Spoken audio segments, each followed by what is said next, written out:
জীবনে অনেক সময় আমরা এটা দেখে থাকি যে আগামী প্রজন্ম সেই কাজটি করে যেটা তার পূর্ববর্তী প্রজন্ম করে গেছেন।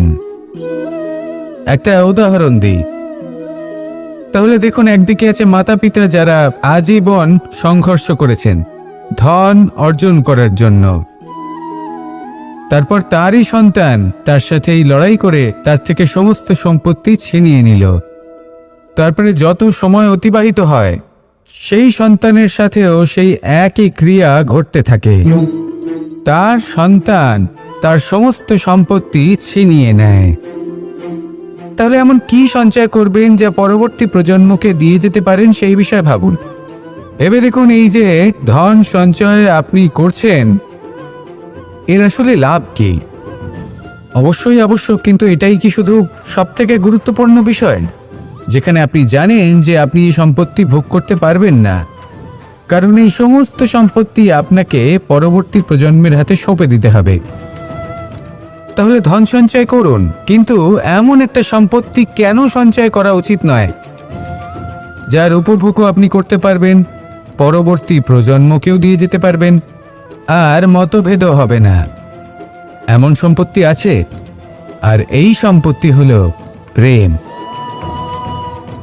যদি আপনার মনে কোনো কিছু সঞ্চয় করার বাসনা জেগে ওঠে, তাহলে প্রেম সঞ্চয় করুন। সেটা পরবর্তী প্রজন্মও পাবে এবং সেই প্রজন্ম ভবিষ্যতে ভালোবাসা ছড়াতে থাকবে। আর তখন এই মন সুপ্রসন্ন হয়ে বলবে, রাধা রাধা। পুরুষার্থ। শাস্ত্রে 4 ধরনের পুরুষার্থের কথা বলা হয়েছে। প্রথম হলো ধর্ম। আপনি কি জানেন এই ধর্ম আসলে কি? আপনার কি না, ধর্ম হলো সেটা যাকে ধারণ করা যেতে পারে, আর ধারণ শুধু সেটাই করা যায় যা পবিত্র। পবিত্র শুধু তাকেই বলা হয় যা নিঃস্বার্থ, যার মধ্যে শাসন করার কোনো ইচ্ছে নেই, যা সরলভাবেই প্রবাহমান, জল এবং বায়ুর মতো। যখন কোনো ব্যক্তি ধর্মকে ধারণ করেন এবং সেই ধর্ম সেই ব্যক্তিকে রক্ষা করে, তখন তাকে ধর্ম বলা হয়। ধর্ম যা রক্ষা করে অহংকার থেকে, খারাপ চিন্তার হাত থেকে। সেই জন্য পুরুষার্থ গড়ে তোলার আগে, ধর্ম পালন করার আগে ধর্মের প্রকৃত অর্থ কি সেটা বুঝে নিন। এইটা জেনে রাখুন যে সমস্ত ধর্মের আধার, সমস্ত ধর্মের ভিত শুধুমাত্র ভালোবাসা। আসুন আর এই ভালোবাসার সাথেই বলুন, রাধা রাধা। এই সংসারের সব থেকে গুরুত্বপূর্ণ তত্ত্ব কোনটা? প্রথম হলো সময়। জন্ম থেকে মৃত্যু পর্যন্ত এই যে সময়, এটাই তো হলো জীবন। দ্বিতীয় হলো জীবন, যাতে আমরা সময়ের সদ্ব্যবহার করি, শ্রেষ্ঠ থেকে শ্রেষ্ঠতর কাজ করার চেষ্টা করি। বহু বছরের এই পরম্পরা, এই সংস্কৃতিকে এগিয়ে নিয়ে যাওয়ার চেষ্টা করি। এই সংসারে আমরা অংশগ্রহণ করতে চেষ্টা করি। তৃতীয় হলো ধন। সেই ধন যা প্রত্যেক ব্যক্তি অর্জন করতে চেষ্টা করেন। এবার এই 3টি তত্ত্বের মধ্যে একটা সামঞ্জস্য আছে, সমান ব্যাপার আছে। সে ধনই হোক বা সময় হোক বা হোক জীবন। আর সেই সমান ব্যাপার হলো যে যদি আপনি এটা গণনা করতে থাকেন, তাহলে তা কমতে থাকে। যদি আপনি এটা ব্যবহার করেন, তাহলে তা বাড়তে থাকে। একে সংগঠিত করে রাখতে চেষ্টা করলে এ হাত থেকে ফসকে যায়। কিন্তু যদি আপনি একে সামলে রাখতে শিখে যান, তাহলে এমন কাজ করবেন যাতে সংসারের সাথে সাথে পরবর্তী প্রজন্ম লাভবান হবে। যদি কিছু শিখতে চান, তাহলে সামলাতে শিখুন, গণনা করা বা সংগঠিত করা নয়।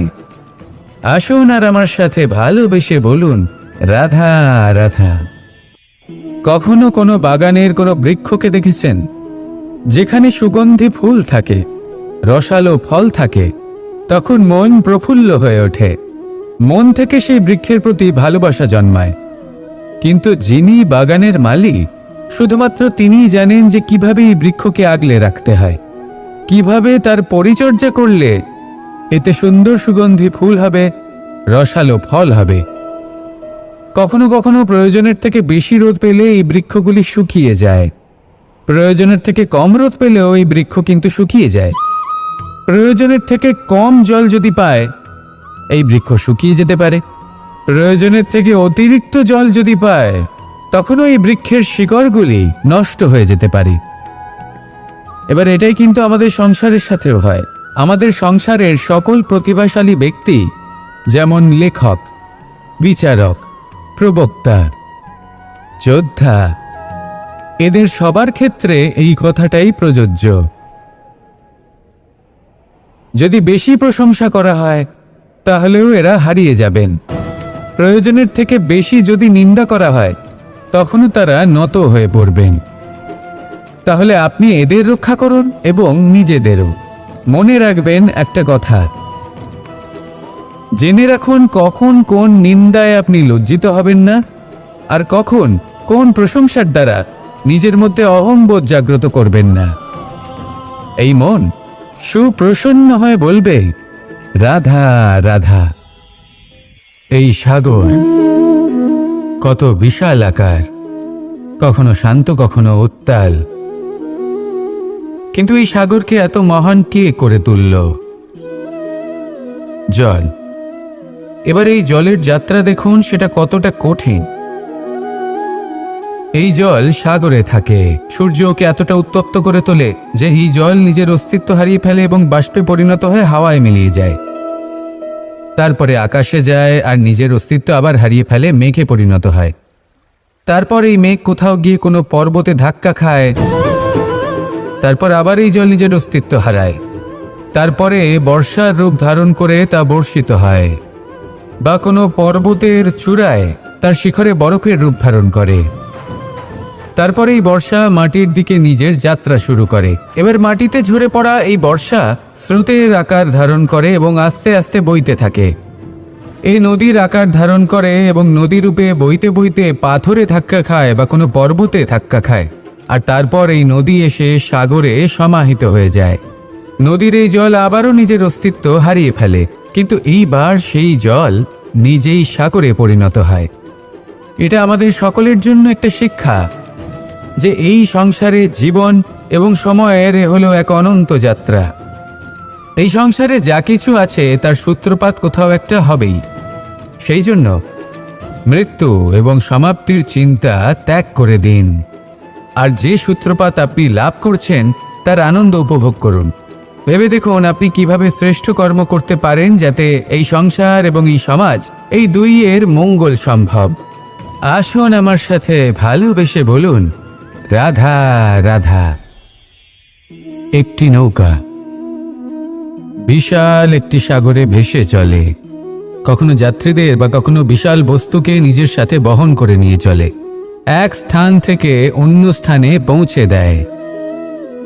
এই নৌকা কখনো সাগরে আটকে পড়ে বা কখনো ডুবে যেতেও পারে, কিন্তু এই নৌকা তখন ডুবে যায় না যখন এর আশেপাশে অধিক মাত্রায় জল থাকে। এটা তখন ডুবে যায় যখনও নিজের আশেপাশের থাকা জলকে নিজের ভেতরে প্রবেশ করতে দেয়। যখন আস্তে আস্তে এই জল প্রবেশ করতে থাকে, নৌকা ভারী হতে থাকে আর আস্তে আস্তে ডুবে যায়। এটা আমাদের কাছে একটা শিক্ষা। হতেই পারে আমাদের এই সংসারে, আমাদের জীবনে আশেপাশে অনেক বেশি মাত্রায় নেতিবাচক শক্তি থাকবে, ঈর্ষা থাকবে, বিদ্বেষ, ঘৃণা বা ভয় থাকবে, কিন্তু মনের এই নৌকা শুধু তখনই ডুববে যখন আপনি এই নেতিবাচক শক্তিকে নিজের ভেতরে প্রবেশ করতে দেবেন। মনে রাখবেন, এই নেতিবাচক শক্তিকে কখনো নিজের মনে প্রবেশ করতে দেবেন না। প্রবেশ করলেও তাহলে যেন সে সেখানে কোনো স্থান না পায়। শুধু এই বিষয়টা খেয়াল রাখলে আপনার মনের এই নৌকা জীবনের এই সাগরে সব সময় ভেসে থাকবে, আর এই মন প্রসন্ন হয়ে বলবে, রাধা রাধা। আজ আপনাকে আমি একটি নিজের প্রসাধন ওর ভালো লাগলো না। ওর মনে হতে লাগলো যেন ওর রূপ ওকে ত্যাগ করেছে। ও এই কথা রাধাকে বলল। রাধা ওই দর্পণের দিকে তাকালো, একটা বস্ত্র নিল আর সেই দর্পণকে স্বচ্ছ করে তুলল। তারপর ললিতা ওই দর্পণের দিকে তাকালো আর ও নিজের উদ্ভাসিত রূপ দেখতে পেল, নিজের সৌন্দর্য দেখতে পেল। তাৎপর্য মালিন্য দর্পণে ছিল, তার রূপে নয়। ঠিক সেইভাবেই এই দর্পণের মতোই হলো আমাদের মন। যদি এতে মালিন্য থাকে তাহলে এই সংসারের সব কিছুই মলিন বলে মনে হবে। আপনি যদি এই সংসারের সৌন্দর্য দেখতে চান, এই সংসারের শুভ কি সেটা জানতে চান, তাহলে নিজের মনকে স্বচ্ছ করে তুলুন। আসুন আমার সাথে ভালোবেসে বলুন, রাধা রাধা। এটা কোনো এক সময়ের ঘটনা। মাটির নিচে ছিল জল, আর মাটির ওপর ছিল একটা মনে করা হতো। সব প্রশংসা ওই পাতাকেই করা হতো। যেখানে চোখের আড়ালে থাকা সেই জল মাটির নিচে থেকে নিঃস্বার্থভাবে নিজের কাজ করে যেত, সেই বৃক্ষকে শক্তি প্রদান করত। কয়েকদিন পরে সেই পাতার অহংকার হতে শুরু করল। সে ভাবতে শুরু করলো যে আমিই হলাম এই জলের অস্তিত্ব, আমি আছি সেই কারণেই এই জলের কথা স্মরণ করা হয়। আর কিছুদিন পরে সেই বৃক্ষ সেই জল শোষণ করা বন্ধ করে দিল, এবং সর্বপ্রথম মৃত্যু হলো সেই পাতার। সেই পাতা যা আকাশকে স্পর্শ করছিল তা ঝরে মাটিতে পড়ে গেল। আর প্রত্যেক ব্যক্তি তার ওপর দিয়ে হেঁটে চলে যেত, তাকে দেখে আর কেউ প্রশংসা করত না। সেই জন্য জীবনে কখনো অহংকার করবেন না। বিশেষ করে তাদের কখনো অহংকার প্রদর্শন করবেন না যাদের কারণে আপনি সাফল্য লাভ করেছেন, যারা আপনার জীবনের আধার। চিরকাল তাদের প্রতি কৃতজ্ঞ থাকুন, তাদের সাথে সম্পর্ক বজায় রাখুন, তাদের সাহায্য করুন, আর আমার সাথে ভালোবেসে বলুন, রাধা রাধা। আপনি কখনো কখনো নিশ্চয়ই কোনো ব্যক্তিকে এটা বলতে শুনেছেন, বা আপনি নিজে বলেছেন বা পড়তেন। তাহলে মহাভারতের সেই যুদ্ধে জয়লাভ করে সমস্ত ভূমণ্ডলের স্বামী কি করে হয়ে উঠতেন? অর্থাৎ হতে পারে সিংহ বনের রাজা, কিন্তু শিকার নিজে পায়ে হেঁটে তার কাছে আসে না। সেই ভোজন লাভ করার জন্য সিংহকে কর্ম করতেই হয়। তাহলে আপনার ভাগ্যে যেটা আছে সেটা আসবে, কিন্তু কর্মের জোরে আসবে। তাই কর্ম করতে থাকুন, আর আমার সাথে ভালোবেসে বলুন, রাধা রাধা। মানুষ যখনই কোনো কাজ করেন তখন ওনার মনে একটা প্রশ্ন অবশ্যই আসে যে এই কাজের পরে লোকে নিন্দা করবে নাকি প্রশংসা করবে। এই বিষয়ে ভাবতে ভাবতে ওনারা এটা বুঝতে ভুলে যান যে নিন্দা এবং প্রশংসার বিষয় ভেবে ওনারা নিজেদের একাগ্রতা এবং সমর্পণ দুটোই হারিয়ে ফেলেন। নিন্দা হবে ভেবে ভয় পাওয়ার কি প্রয়োজন? নিন্দাতে অনুচিত কি আছে? উচিত দৃষ্টিভঙ্গি দিয়ে ভেবে দেখুন। নিন্দা এবং প্রশংসা এই দুটোই হলো অনিবার্য। নিন্দা যখনই হয় তখন যে যাই বলুক না কেন, আপনি একটা সুযোগ লাভ করেন, একটা সুযোগ নিজের ভুল বুঝতে পারার। সেটা শুধরে নিতে পারেন, নিজের পথ বদলে নিতে পারেন, আর সাফল্যের পথে অগ্রসর হতে পারেন। একটা শিক্ষা পাওয়া যায় এই নিন্দা দ্বারা। আর যখন প্রশংসা লাভ হয় তখন আমাদের মন আনন্দে ভরে ওঠে। এই দুটোই অত্যন্ত প্রয়োজনীয়। সেই জন্য নিন্দা এবং প্রশংসার এই খেলায় জীবনের অঙ্কটা বদলে ফেলবেন না, সেটা অনুচিত হবে। কারণ জীবন না শুধু নিন্দার বিষয় আর না শুধু প্রশংসার। জীবন হলো আত্মিক সুখের বিষয়। যখন আপনি কোনো শ্রেষ্ঠ কাজ করেন, আপনার মন আপনাকে বলে দেবে যে আজ আপনি কোনো শুভ কাজ করেছেন। সেটাই হলো আত্মিক সুখ, এটাই হলো জীবন। তাই নিন্দার মাধ্যমে যে দুঃখ জীবনে আসে, বা ফেলে আসা অতীতের জন্য আপনার জীবনে যে দুঃখ আসে, সেগুলো ভাবা বন্ধ করে দিন আর কর্ম করুন এই বর্তমানের জন্য, আগামী ভবিষ্যতের জন্য। আসুন আমার সাথে ভালোবেসে বলুন, রাধা রাধা। এবার এরকমটা কেন হয়, এর পেছনে কারণটা কি? কারণ হলো এটাই যে জীবনে বাঁচার যে বিধি আপনি নির্বাচন করেছেন তা কিছুটা অনুচিত। জীবনে কিভাবে বাঁচা উচিত, জীবনযাপন কিছুটা রীতি মেনে করা উচিত। অর্থাৎ সবাইকে ভালোবাসুন, কারোর সাথে ছলনা করবেন না, সম্পর্ক গড়ে তুলুন, তা পালন করুন। যদি ধন অর্জন করতে চান তাহলে নীতি মেনে করুন, ভেবেচিন্তে পরিকল্পনা করে। আবার বলবো, কারোর সাথে কোনো ছলনা নয়, কোনো অনুচিত কর্ম করবেন না ধন অর্জন করার জন্য। আর যদি ঈশ্বরকে ধন্যবাদ জানাতে চান তাহলে প্রীতি দ্বারা করুন। আর যে ব্যক্তি রীতি, নীতি আর প্রীতি এই তিনটি ভাব বুঝে উঠতে পারে এবং তা আত্মসাৎ করে নিতে পারে, তার অতীত, ভবিষ্যৎ এবং বর্তমানকাল সবকিছু সংযত হয়।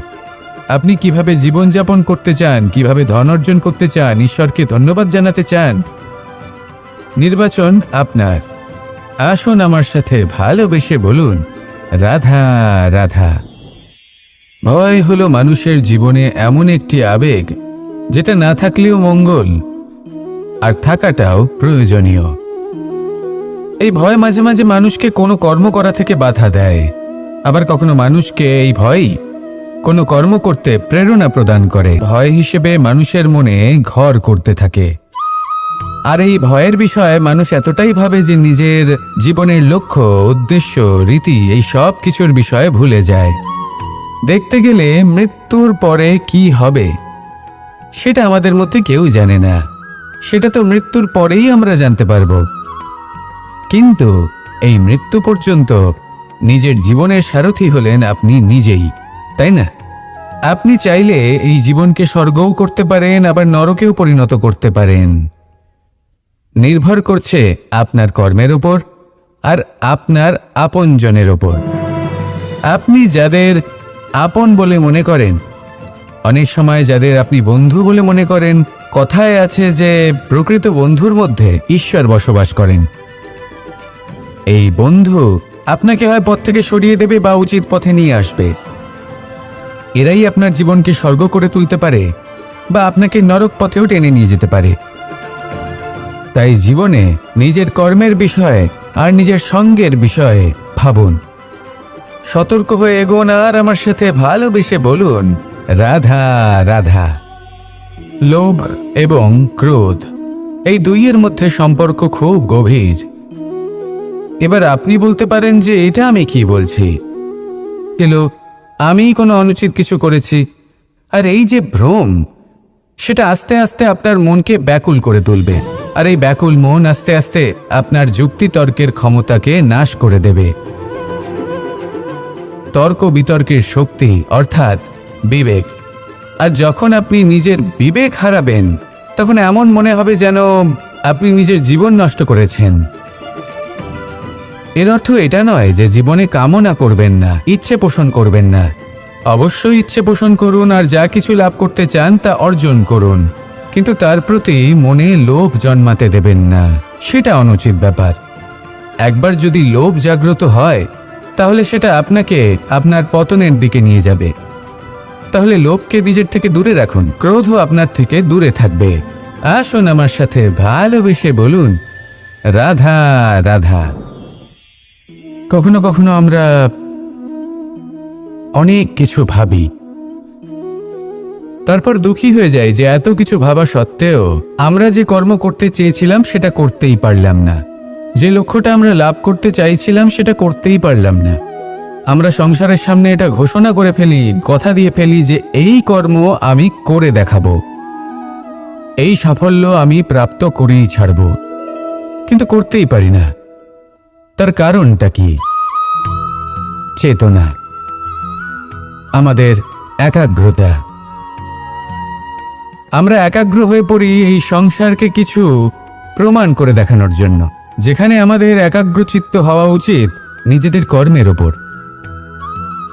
কোনো বস্তু বা কোনো সাফল্যের কামনা করা, তার জন্য পরিকল্পনা করা, তার জন্য কর্ম করা আর তা প্রাপ্ত করা, এটা আমাদের কর্তব্য। আর আমাদের মনোযোগ শুধু সেদিকেই কেন্দ্রীভূত হওয়া প্রয়োজনীয়। এই সংসারকে বলার কোনো প্রয়োজন নেই। একবার যদি আপনি কর্ম করে দেখান তাহলে সংসার এমনিও দেখতে পাবে। সেই জন্য প্রতিশ্রুতি দেবার পরিবর্তে দৃঢ় সংকল্প করে অগ্রসর হতে থাকুন। শুধু ভাবার বদলে কর্ম করতে শিখুন, আর বলার পরিবর্তে সেটা করে দেখাতে শিখুন। একবার সাফল্য লাভ করুন, তারপর এই সংসারকে বলবেন যে এটা আমি ভেবেছিলাম আর সেটাই আমি করে দেখিয়েছি। কর্ম করুন আর আসুন আমার সাথে ভালোবেসে বলুন, রাধা রাধা। জীবনে অনেক সময় আমরা এটা দেখে থাকি যে আগামী প্রজন্ম সেই কাজটি করে যেটা তার পূর্ববর্তী প্রজন্ম করে গেছেন। একটা উদাহরণ দিই, তাহলে দেখুন, একদিকে আছে মাতা পিতা যারা আজীবন সংঘর্ষ করেছেন ধন অর্জন করার জন্য। তারপর তারই সন্তান তার সাথে এই লড়াই করে তার থেকে সমস্ত সম্পত্তি ছিনিয়ে নিল। তারপরে যত সময় অতিবাহিত হয় সেই সন্তানের সাথেও সেই একই ক্রিয়া ঘটতে থাকে। তার সন্তান তার সমস্ত সম্পত্তি ছিনিয়ে নেয়। তাহলে এমন কি সঞ্চয় করবেন যা পরবর্তী প্রজন্মকে দিয়ে যেতে পারেন, সেই বিষয়ে ভাবুন। ভেবে দেখুন, এই যে ধন সঞ্চয় আপনি করছেন, এর আসলে লাভ কি? অবশ্যই আবশ্যক, কিন্তু এটাই কি শুধু সবথেকে গুরুত্বপূর্ণ বিষয়, যেখানে আপনি জানেন যে আপনি এই সম্পত্তি ভোগ করতে পারবেন না, কারণ এই সমস্ত সম্পত্তি আপনাকে পরবর্তী প্রজন্মের হাতে সঁপে দিতে হবে।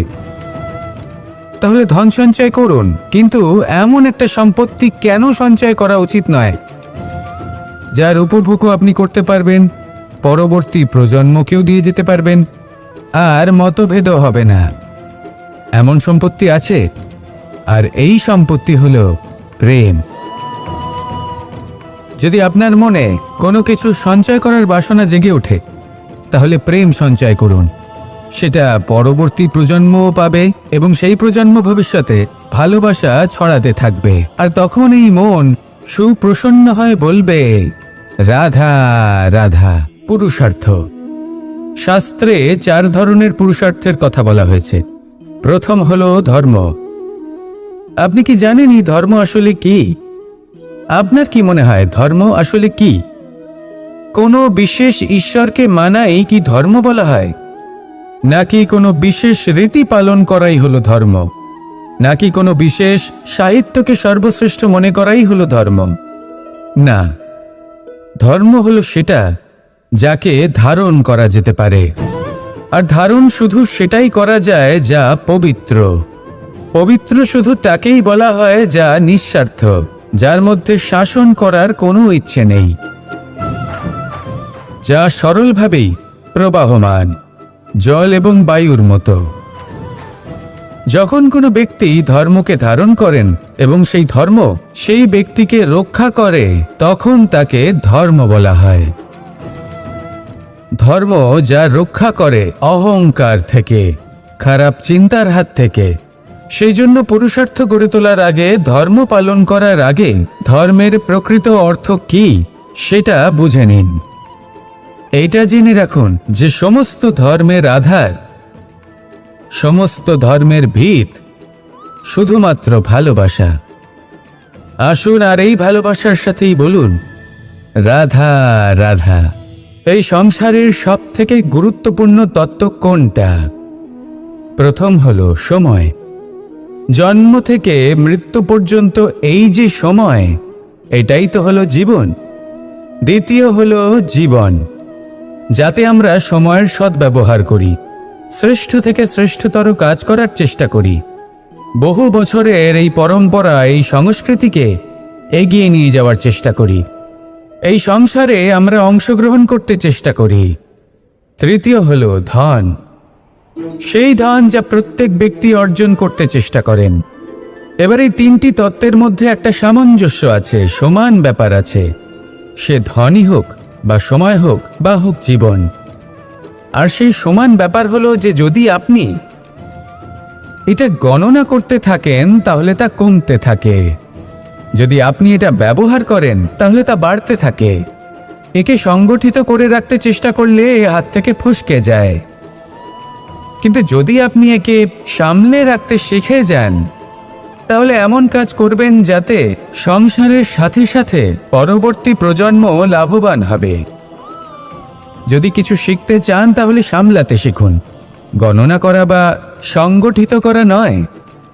আসুন আর আমার সাথে ভালোবেসে বলুন, রাধা রাধা। কখনো কোনো বাগানের কোনো বৃক্ষকে দেখেছেন যেখানে সুগন্ধি ফুল থাকে, রসালো ফল থাকে? তখন মন প্রফুল্ল হয়ে ওঠে, মন থেকে সেই বৃক্ষের প্রতি ভালোবাসা জন্মায়। কিন্তু যিনি বাগানের মালিক, শুধুমাত্র তিনিই জানেন যে কিভাবে এই বৃক্ষকে আগলে রাখতে হয়, কিভাবে তার পরিচর্যা করলে এতে সুন্দর সুগন্ধি ফুল হবে, রসালো ফল হবে। কখনো কখনো প্রয়োজনের থেকে বেশি রোদ পেলে এই বৃক্ষগুলি শুকিয়ে যায়, প্রয়োজনের থেকে কম রোদ পেলেও এই বৃক্ষ কিন্তু শুকিয়ে যায়। প্রয়োজনের থেকে কম জল যদি পায়, এই বৃক্ষ শুকিয়ে যেতে পারে। প্রয়োজনের থেকে অতিরিক্ত জল যদি পায়, তখনও এই বৃক্ষের শিকড়গুলি নষ্ট হয়ে যেতে পারে। এবার এটাই কিন্তু আমাদের সংসারের সাথেও হয়। আমাদের সংসারের সকল প্রতিভাশালী ব্যক্তি, যেমন লেখক, বিচারক, প্রবক্তা, যোদ্ধা, এদের সবার ক্ষেত্রে এই কথাটাই প্রযোজ্য।